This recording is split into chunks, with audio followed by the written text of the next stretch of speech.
Hello guys, welcome back to my channel 1 crore portfolio. जैसा कि आप जानते हैं, आज सैटरडे है 15 नवंबर। आज के दिन मार्केट क्लोज रहेगा और हम डिस्कस करेंगे अपने स्टॉक के पोर्टफोलियो का अपडेट वीकली बेसिस पे। जो लोग हमारे साथ नए जुड़ रहे हैं उनके लिए मैं बता दूं, इस चैनल पे हम लोग स्टॉक से रिलेटेड सारी इन्फॉर्मेशन कवर करते हैं।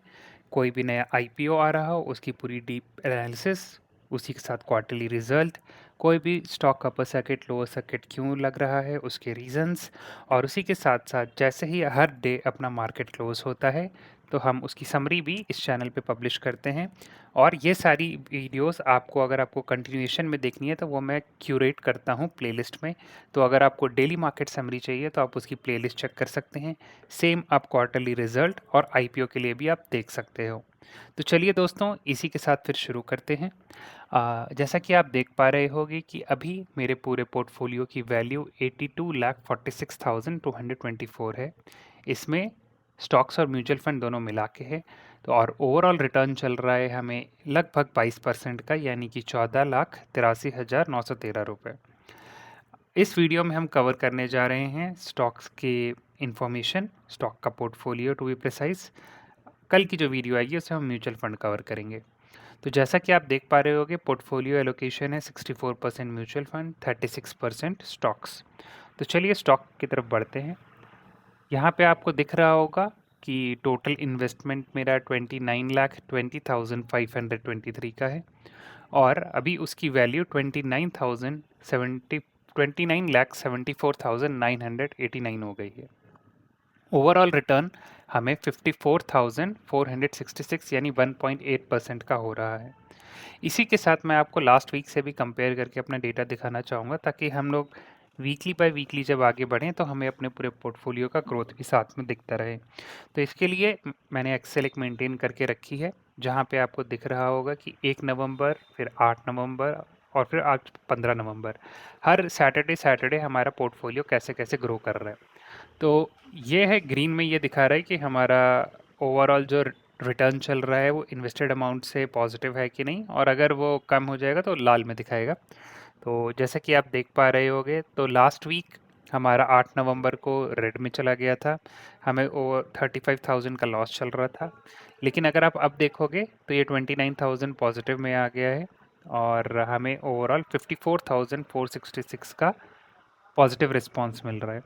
तो यहाँ पे आपको दिख रहा होगा कि हमें अच्छी खासी रिकवरी देखने को मिली है इस हफ्ते में। तो ये वीक हमारे लिए काफ़ी शानदार रहा, 8 नवंबर से 15 नवंबर तक का। अब अपने पोर्टफोलियो पे वापस आते हैं। इसमें आपको दिख रहा होगा कि हमारा पोर्टफोलियो कितना परसेंट रिटर्न दे रहा है, यानी कि 1.8%। अब इसी के साथ हम लोग और आगे बढ़ते हैं इन डिटेल एनालिसिस करने के लिए। तो यहाँ पे आपको दिख रहा होगा कि अगर हम बेस्ट रिटर्न्स की बात करें तो बेस्ट रिटर्न अभी भी हमें दे रहा है पेटीएम, जो भी लास्ट वीक भी था। बीएससी 92% रिटर्न दे रहा है। मज़गांव डॉक 88%। फिर अपने कुछ गोल्ड बॉन्ड्स हैं, ये भी अभी शानदार रिटर्न दे रहे हैं, कंसिडरिंग कि मैंने इनमें ज़्यादा इन्वेस्टमेंट किया हुआ टाइम नहीं हुआ। अगर आप इसको देख पा रहे होंगे तो लगभग एक साल के अंदर, यानी कि पिछले साल मैंने 2024 में अक्टूबर में इसमें इन्वेस्टमेंट किया था और लगभग एक साल में ये गोल्ड बॉन्ड अच्छा खासा रिटर्न दे रहा है 70% का। तो बहुत ही अच्छा रिटर्न है। इसी के बाद बात करें, अगले नंबर पे है भारत इलेक्ट्रॉनिक्स जो कि 56% रिटर्न दे रहा है। फिर है चॉइस इंटरनेशनल 56% और फिर उनो मिंदा 54%। तो ये हैं कुछ हमारे टॉप के परफॉर्मर्स। अगर हम बात करें वर्स्ट परफॉर्मर्स कौन से हैं, तो वर्स्ट परफॉर्मर है परसेंटेज वाइज अगर हम देखें तो ये सारे स्टॉक्स देखेंगे, लेकिन परसेंटेज से अच्छा मुझे लगेगा कि वैल्यू में अगर देखा जाए तो वो ज़्यादा सही रहेगा कि लॉस वैल्यू वाइज किस में सबसे ज़्यादा हो रही है। तो टॉप पे अभी भी अपना केसी है जिसमें ये लॉस बढ़ता जा रहा है। ये लगभग अब 1,30,000 के करीब हो गए। उसके बाद IRFC, इसमें भी कुछ सुधार खास देखने को नहीं मिल रहा, 36,000 का लॉस चल रहा है।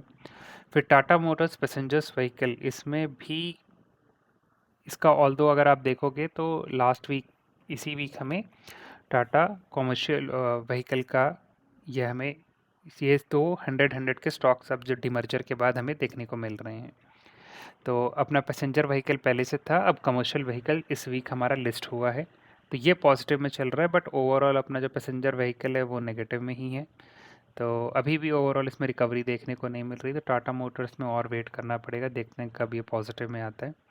बट जहाँ की हम देख रहे थे कि हमें रिटर्न वाइज फिर था अपना टाटा मोटर्स, फिर उसके बाद रतन इंडिया पावर भी कुछ खास रिटर्न नहीं दे रहा, इसमें भी रिकवरी देखने को नहीं मिल रही, 24,000 का लॉस चल रहा है।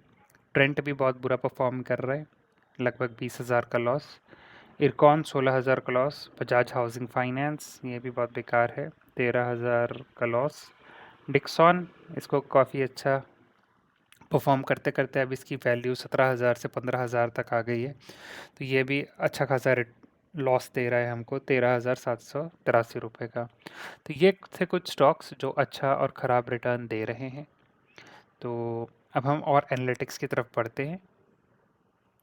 तो जैसा कि आप देख पा रहे होंगे कि मेरे पूरे पोर्टफोलियो का डिस्ट्रीब्यूशन किस किस परसेंटेज में है। तो स्टॉक्स हैं मेरे पूरे पोर्टफोलियो का 95%, और अपने ETF हैं 1%, और जो अपने बॉन्ड्स हैं वो हैं 4%।